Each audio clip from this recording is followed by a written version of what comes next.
So we got a pithing needle. I don't know what it's set on. Sakura Tri-Builder. Kind of surprised not set on greater good. Yeah, it's an interesting call. Maybe he's assuming the greater goods are gone. Or top. Or top. I mean, Katsu doesn't run Divining Top, right? No, they don't run Divining Top. They don't have time for it in the deck. They're using all right, every turn, making guys and tapping for their city trees. And I might have called for Divining Top there.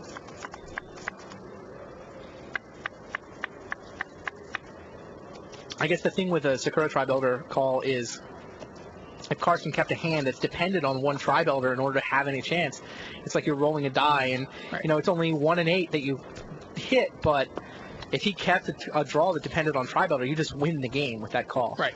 So, you know, maybe it's only a 10 or 15% shot of being a good call, but in that scenario, it's so good that it wins you the game.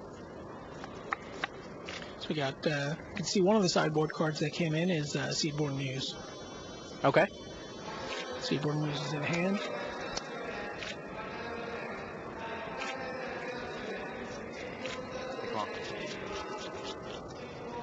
Yeah, the next QT round is definitely limited for Prague.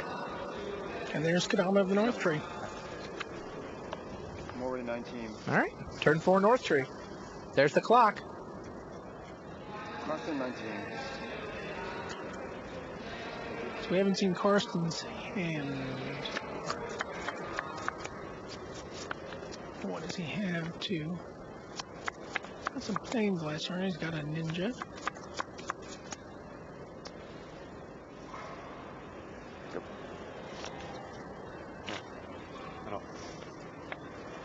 He's getting ready to, he's going to brace himself, take some damage here, and he's going to gifts at the end of the turn.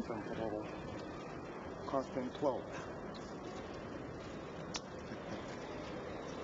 He's got a lot of the pieces of the puzzle in his hand already. Yeah, he does. And there's a Yosei. Quite a beat down draw here from Mori.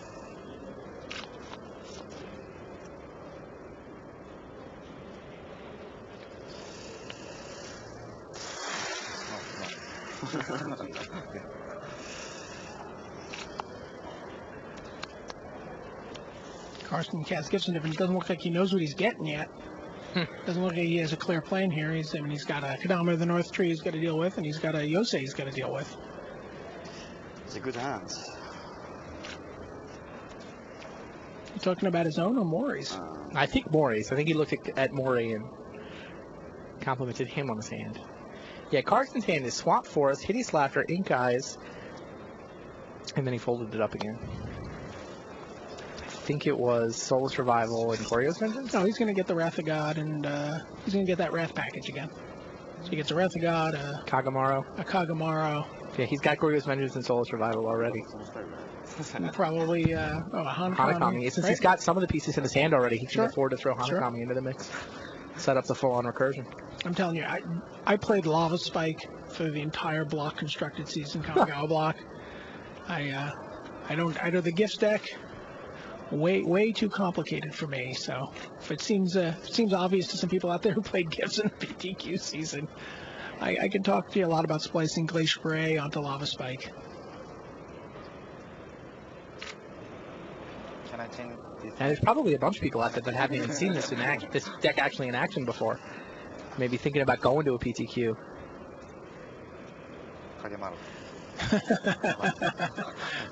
Mori wants to change. You could change it to Kagamaro. Oh, I said Sakura? Really? All right, so Frank Karsten gets Hanakami through a Yosei into the mix. Sure. Hanakami, Wrath of God, Kagamaro, Yosei. Yes. So I think what he's hoping to be able to do is start getting back Hanakami every turn with Soulless Revival, and he can get Kagamaro back every turn as well.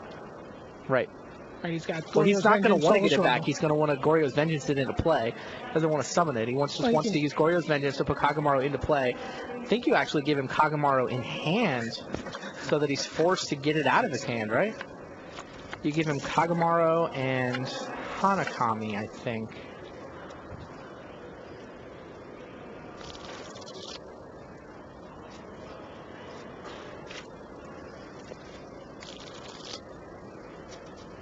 So Wrath of God went right in the bin. Seems right. And he's not getting no matter what.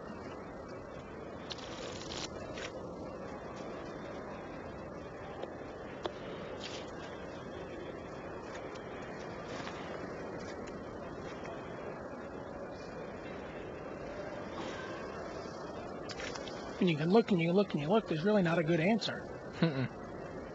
He's just trying to figure out how Frank's going to use his mana next turn. Can't do anything great here, but he can try to make things as inconvenient for Frank as possible. Of course. Buy himself an extra turn. Oh, suddenly the Wrath of God's coming back into the pile. Really? That surprises me.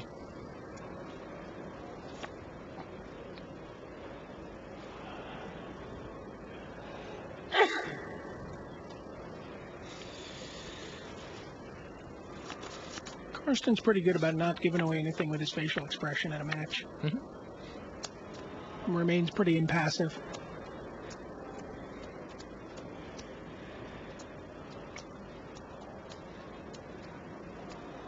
A little bit of an impatient flick of the eye here and there, but other than that.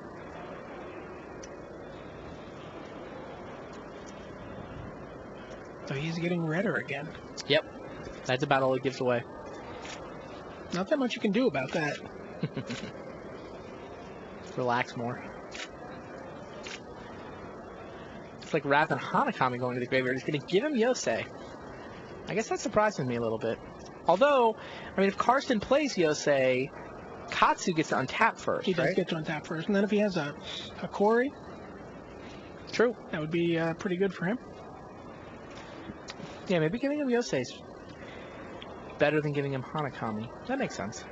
But Yosei's not the issue here. He's it's really more the Kagamaru, which is going to effectively can keep all of his guys off the board every turn. Like what exactly is? Well, Katsu doesn't know there's a Goryo's Vengeance in the loop. I mean, I'm sure he suspects it since it's not in the gift split. Right. That's a lot of, I think, what Katsuhiro is thinking about right now. He's like, okay, given that Frank put these cards into the gift split, what does he have in his hand? Right. So and he got Hanakami and no arcane cards? What's up with that? There must be that he should be able to do so. It means there's two arcane cards in Frank's hand. Right. So he has the whole lock, right? He has the soul survival yes, also. Yeah. Yes.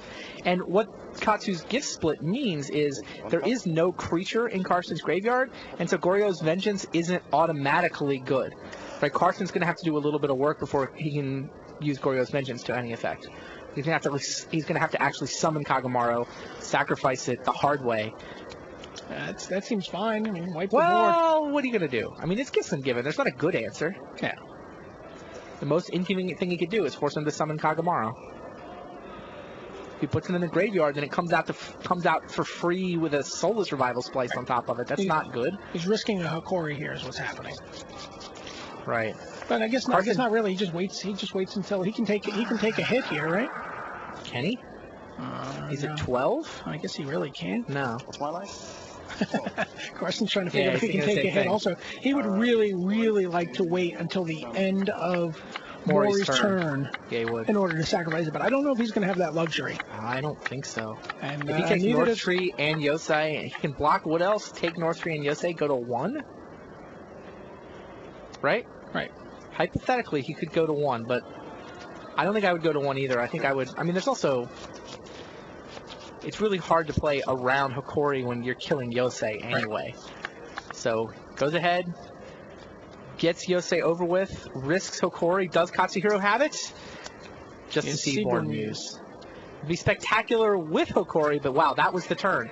That was the turn where Katsuhiro Mori was supposed to play Hokori. And he's going to go get it right now. He's got a Congregation of Dawn in his hand. Oh, and the Yosei turn, so it is in time. Yep. Seedborn Muse lets him get out the Seedborn Muse and untap his lands. Right. Now he can Congregation for Hokori. Karsten had to skip his untap because Yosei resolved. So this is exactly what Frank Karsten feared. This was the only thing he could lose to. He's got all the pieces in his hand, but anyone who's been playing in PTQs in the last year realizes just how mana hungry the Gifts Ungiven deck is. It cannot operate with Hokori in play.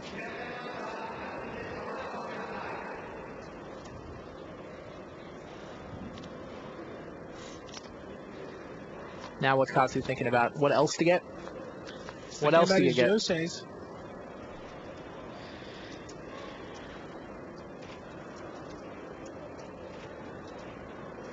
Right, he's getting the Hikori, 2 Yoseis. He'll keep him locked. He'll play a Yosei. He'll play another Yosei. Lock him again for 2 turns. That should be enough to wrap it up.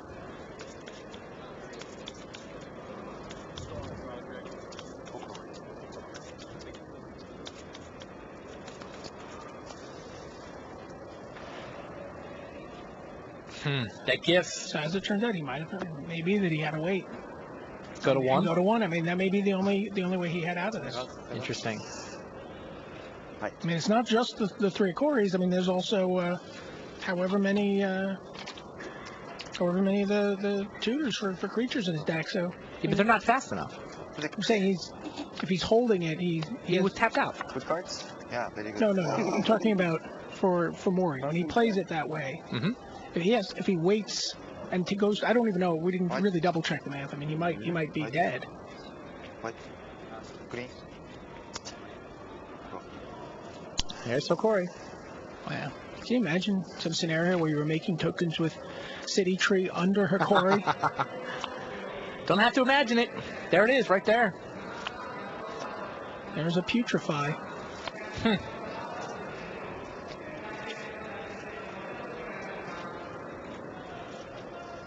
Got to untap 1 land. Got to play a second. He needs a 3rd. そっちのアップキーは関係ないです。はい。他のプレイヤーのアンタップステップだけです。He wants to make sure it only untaps on your step, not on his. Yeah, Seaborn Muse trigger, or it doesn't trigger, but Seaborn Muse works on each other player's turn. So it can't do anything on its own turn. And it happens as part of the untap step. I believe that's right. So it actually. So wait a minute. Does it actually trigger? Because there's no untap step for Frank.